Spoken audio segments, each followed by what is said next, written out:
Have you ever, seen it happen? A big corporation suddenly seems to be all in on a social cause. Maybe they changed their logo, rolled out some big new policies, or make statements on issues you never thought they'd touch.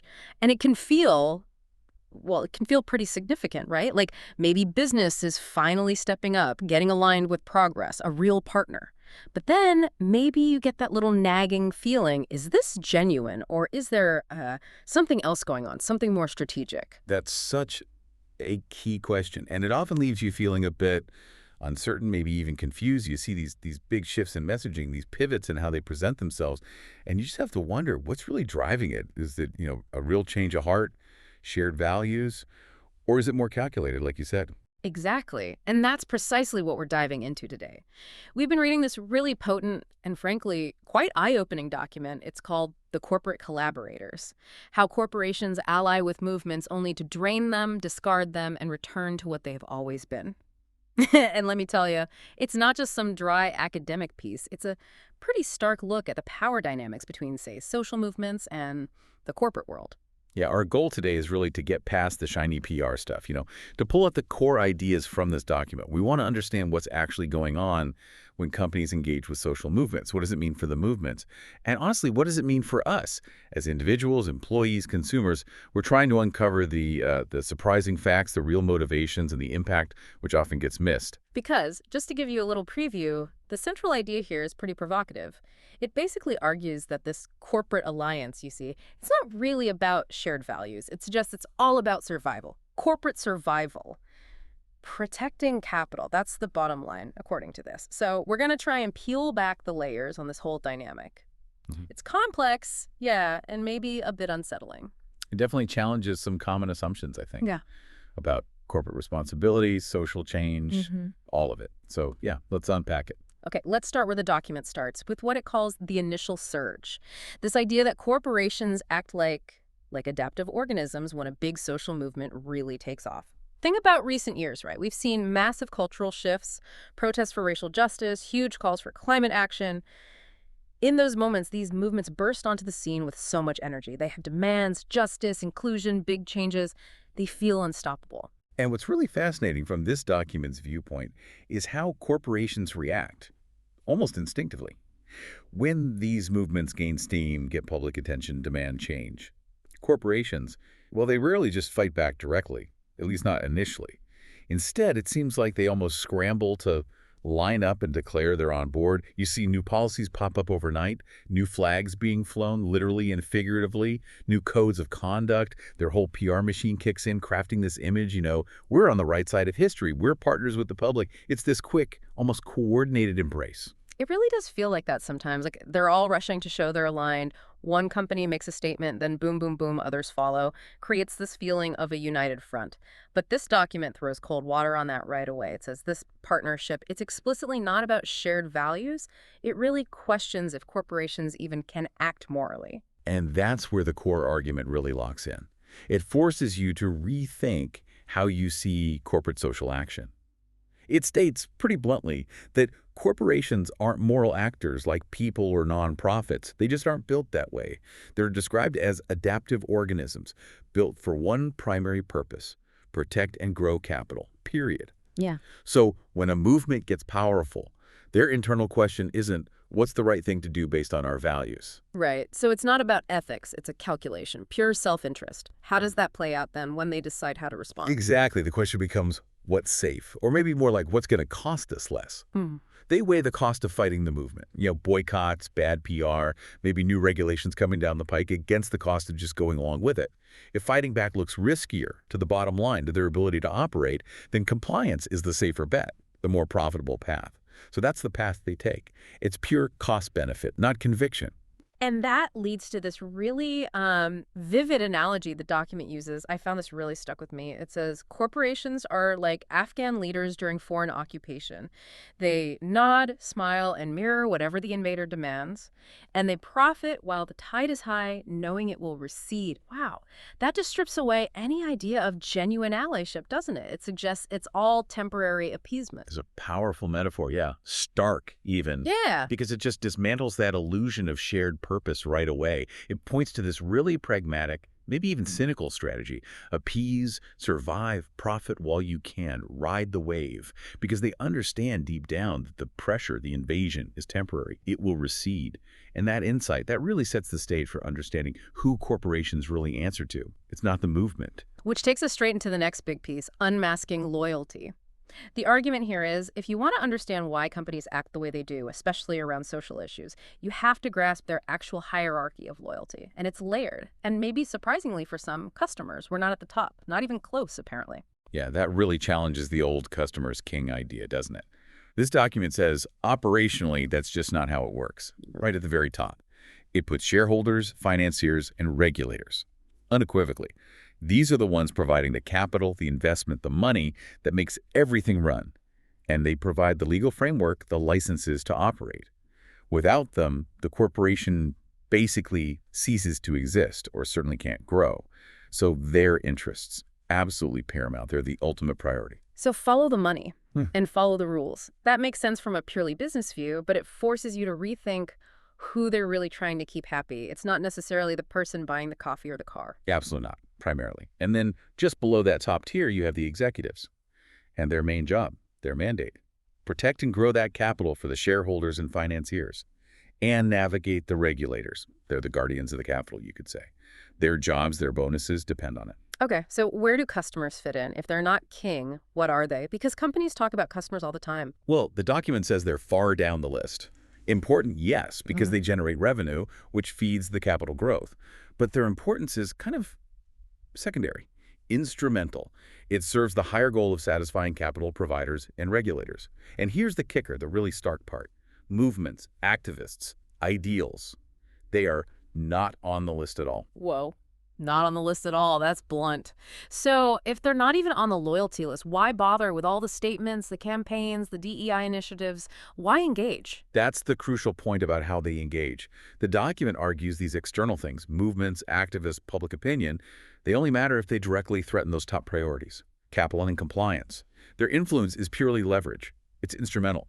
If ignoring a movement risks profits or market share or brings down regulatory heat, then they'll pay attention.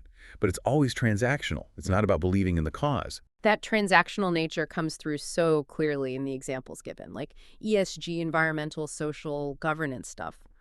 The document points out, when ESG scores got tied to big investment money, suddenly everyone was on the ESG train.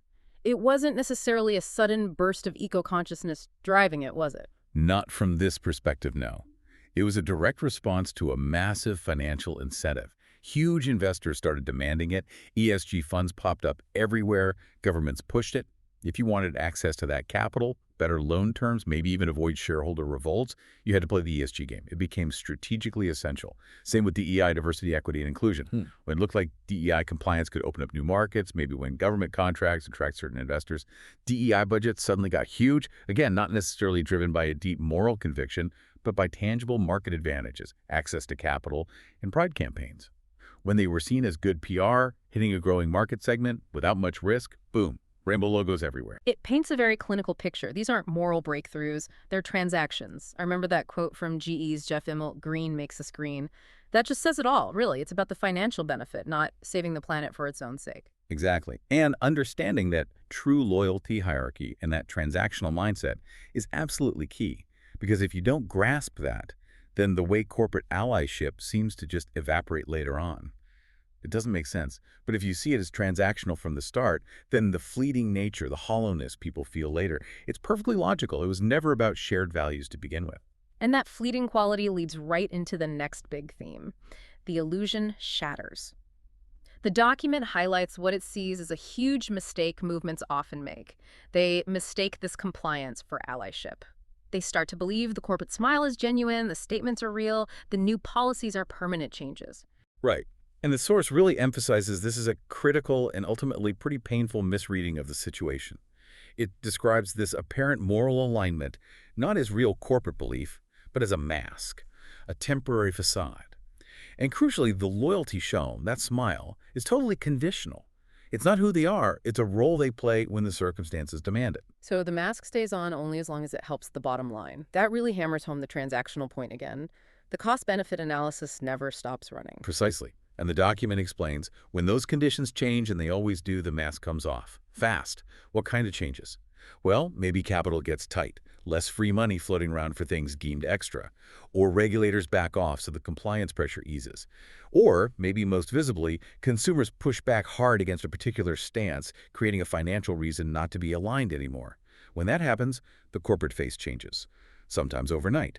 And it reveals that underlying, unchanging focus on capital. And that, the source argues, is why corporate allyship so often feels hollow in hindsight. All those big slogans, the flashy campaigns, the initiatives that felt so important, they just fade quickly once the incentives change. It's like watching them strike a movie set after the filming wraps up.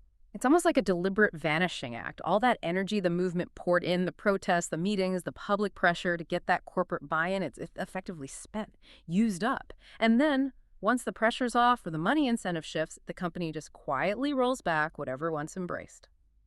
It really highlights how temporary these commitments often are, tying it right back to that core function, protect the capital. The allyship was just a tool, not the goal itself. And if you need a really clear, almost textbook example of this whole cycle in action, the document points straight at ESG, environmental, social, governance. It calls the rise and fall of ESG the clearest example of this conditional collaboration pattern. It really is a perfect case study. For a while there, ESG wasn't just corporate jargon. It was like a golden ticket to investment. Huge asset managers, controlling trillions, basically started requiring ESG compliance to even consider investing. Governments nudged it along, sometimes with subsidies, sometimes just policy signals. Investment indexes started rating companies on ESG. The entire financial ecosystem, for a period, seemed to revolve around it. And corporations, being those adaptive organisms, jumped on board with incredible speed. Suddenly, every brand was green, diverse, and socially conscious. You had CEOs giving keynote speeches about sustainability, social justice, ethical governance. It was this huge wave of apparent corporate virtue. But here's where the document cuts right through that. It says very clearly, this was never about saving the planet. It was about saving access to money. ESG, in this view, wasn't some moral awakening. It was a financial lever, a way to tap into those massive pools of investment capital. If you didn't have good ESG scores, you risked being excluded by major funds. It hit your stock price, your borrowing costs. That GE quote again, "Green makes us green," sums it up perfectly. It was about the financial reward derived from appearing responsible. But then, almost as fast as it blew up, the ESG bubble started to deflate. The document talks about a backlash emerging. You have political pushback against woke capitalism, maybe some public fatigue with perceived virtue signaling. And critically, investors started asking harder questions. Is this ESG stuff actually boosting returns? Or is it just costing money without clear financial benefit? The mood shifted. And the corporate response, the quiet rollback. Companies that were shouting ESG from the rooftops started to rebrand away from ESG. Those green slogans vanished from websites and annual reports, replaced by safer language, less tied to the now potentially controversial ESG label.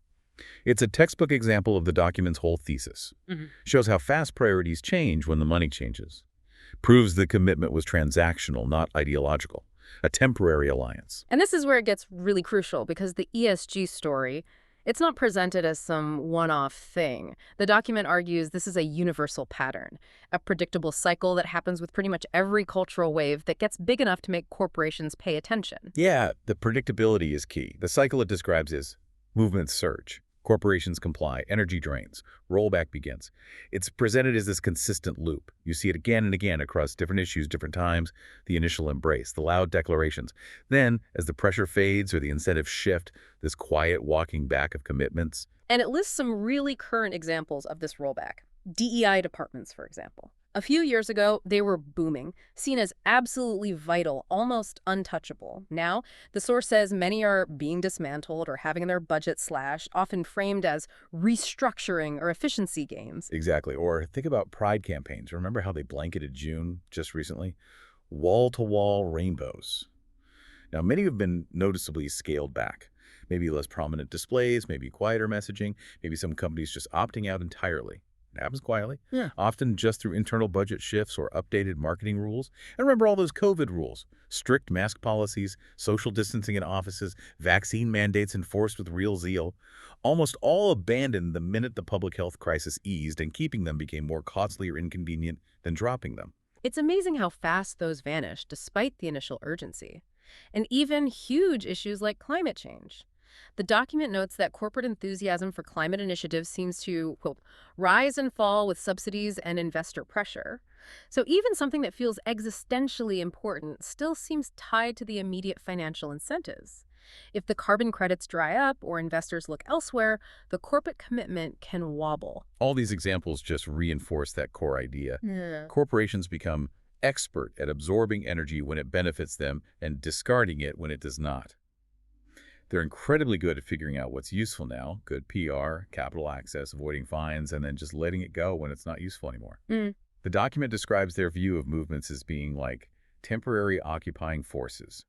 Dangerous if you fight them head-on, maybe useful if you appease them, but ultimately irrelevant when gone. It's purely transactional, self-serving, amoral, really. Okay, to really make this pattern concrete, let's dig into some specific recent examples the document uses. Because this isn't just theory, right? We're seeing this play out with major brands. Absolutely. The document gives several detailed case studies. Let's start with Bud Light and Anheuser-Busch. That partnership with Dylan Mulvaney. The intent seemed clear. Signal they were progressive, reach a younger, maybe more diverse audience. Internally, it was apparently seen as bold, a step forward. But then the backlash hit. Hard, mostly from their traditional customer base. Sales tanked. And that bold move suddenly looked like a huge misstep. Precisely. The company scrambled, they distanced itself from the partnership, put out these kind of vague statements trying to calm everyone down. The marketing people behind the campaign reportedly reassigned or sidelined. The brand messaging snapped back to traditional safe branding, sports, patriotism, the usual stuff. And those internal folks who pushed for the progressive campaign, the source says they were quietly sidelined.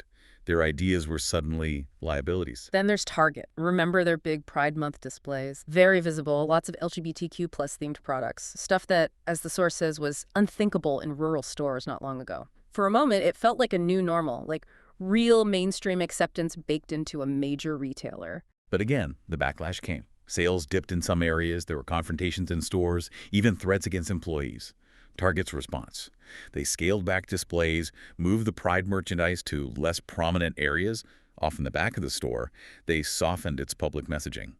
And just like Bud Light, the internal teams or employees who championed those displays suddenly no longer celebrated. Their efforts were quietly rolled back, conditional support melting under pressure. And Starbucks is another interesting one, maybe more subtle. For years, it cultivated this image as a refuge, right? A third place where different identities felt welcome. Tattoos, piercings, non-binary folks. It felt safe. The document mentions rural Starbucks often being like safe islands and hostile territories, created a real sense of community for some. But the concern raised is that as inclusivity perhaps loses its market advantage or becomes politically risky in some areas, that atmosphere is changing. Policies are reportedly tightening. Dress codes, once famously lax, are reappearing or being enforced more strictly. Bathroom access might be getting trickier. And maybe most telling, that sense of community is eroding as reported, police are called on homeless people who linger too long. That's a big shift from the old welcoming vibe. The bubble is shrinking, the document warns, leaving people who relied on that safety feeling exposed. Even the tech giants, Google, Meta, they once seemed to almost embrace internal activism, like it was a sign of being progressive. Employee walkouts were tolerated, maybe even seen as good PR. DEI budgets got massive. It felt like employees had real influence. But now, in this era of mass layoffs in tech, the source points out DEI departments are gutted first, often the first to go when cuts happen. Those activists who used to shape policy, now they're seen more as legal risks or organizational headaches. The culture reverts to quiet control. The openness to internal dissent seems to vanish. Strict communication policies come in. A chill sets in. And there are more quick examples. Amazon letting worker activism surge during the pandemic when they needed workers badly, only to blacklist organizers once the storm passed. Harley-Davidson flirted with progressive marketing to reach new riders, then abandoned it to recapture its traditional base when it didn't immediately pay off or upset the old guard. The pattern in every case is predictable, as the document puts it. Use the energy when it's useful. Erase its traces when it's not. It's a cold, efficient corporate playbook. Okay, these aren't just abstract corporate maneuvers. This is the crucial point. This rollback has a real human cost. It deeply affects people. Yes, this is the often hidden but devastating part. The vulnerability of the individual collaborators, Think about employees who really put themselves out there, came out as LGBTQ plus M or embraced non-binary identities, were outspoken activists internally.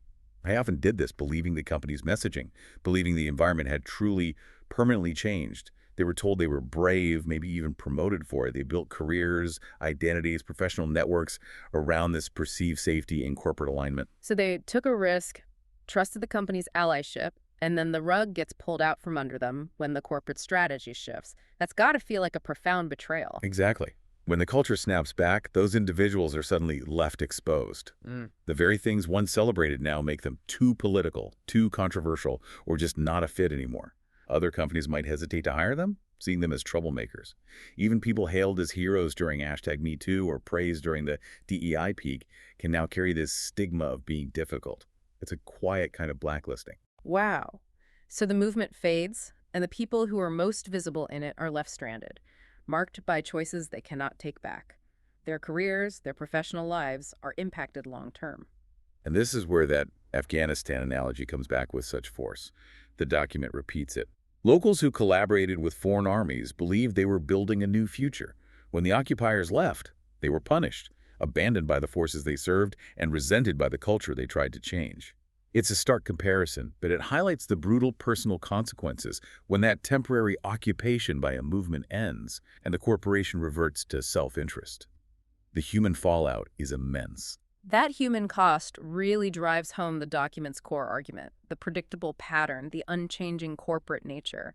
It's not just numbers on a spreadsheet. It has real, often painful consequences for the people involved. Which leads us to the final section, the enduring cycle. This really wraps up the main thesis. It just reiterates that universal loop. Movements surge, corporations comply, energy drains, rollback begins. It's presented as this inevitable, almost mechanical cycle. And the end result. The corporate system snaps back. It reverts to its original state, largely unchanged by the movement's temporary pressure. Maybe a few scraps are left behind, a policy fragment here, a slogan there. But the fundamental structure remains. And the collaborators, both the companies that played along and the individuals who believed, they're left carrying the burden. And why does this happen? Because, as the document argues so forcefully, corporations ultimately believe in nothing beyond survival and growth. That's it. That's the core programming. They aren't moral beings with a conscience. They do not serve movements for the movement's sake. Their one true purpose is to serve capital, protect it, grow it. Everything else is just a means to that end. So the second that complying with a movement stops serving capital or starts costing too much, it stops. And this is key, the document says, from the corporation's viewpoint. This is not betrayal. It is simply business. Yeah. It's not malice. It's just the logical outcome of their fundamental nature. Cold, maybe, but logical from their perspective. Yeah, it strips away the emotion we might feel and presents it as just. The system working as designed.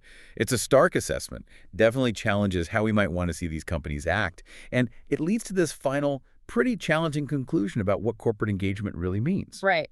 So we land at the end of the Corporate Collaborators, and the takeaway is powerful, maybe disturbing. The final argument is that corporations are, in a way, the perfect collaborators. They're masters of mimicry. They reflect the power facing them. They'll mimic loyalty, echo slogans, even spend money when they have to, and they profit from that pressure while it lasts. But then, just as efficiently, they discard the movements, the policies, and the people who embodied them. Once that pressure is gone, once the alignment isn't useful anymore, they revert back to the core function, serving money, not ideals. Yeah. It's a stark bottom line. It brings that Afghanistan analogy home one last time, doesn't it? In Afghanistan, the occupiers leave and the collaborators are hunted. In America, the movements fade and the collaborators are quietly erased. It's a different kind of erasing, quieter maybe, but deeply impactful for those who believed the change was real. And that's how the system survives, according to this view. It's resilient because it can bend. It doesn't break. It just endures the temporary invasion of the movement, waits for it to exhaust itself, lose steam, and then it swallows the remains. Yeah. Keeps anything useful. Maybe a new market insight, a profitable product line sparked by the movement, and discards the rest. The core drive for capital, untouched. So the final metaphor, the one that really lingers, is corporations are not allies. They are mirrors that reflect whatever power stands in front of them. When that power is gone, the mirror shows its true face again. Wow. It suggests everything we see, the allyship, the shared values, it's just a reflection of external pressure, not an internal reality. Take away the pressure, and the reflection changes back to its default state capital.